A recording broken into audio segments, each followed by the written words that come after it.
In the gospel today, Jesus warns us that he's only going to be with us for a little while longer, but that he gives us a new commandment, to love one another as he loves us. Throughout the world, we have completely lost any actual understanding of the word love. Love is not to make someone feel good. Love is not to turn a blind eye to their shortcomings or their sin or their failures. No, to love someone is to lay your life down for them.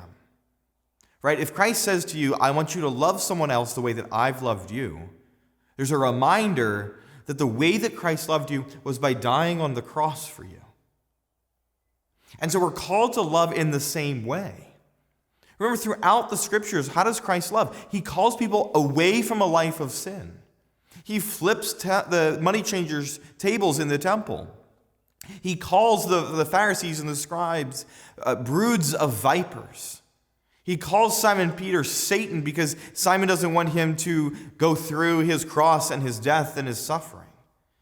Christ looks at the prostitute and he calls her to sin no more. Christ forgives the woman caught in adultery and calls her to sin no more. Christ calls Levi the tax collector to himself and tells him to sin no more.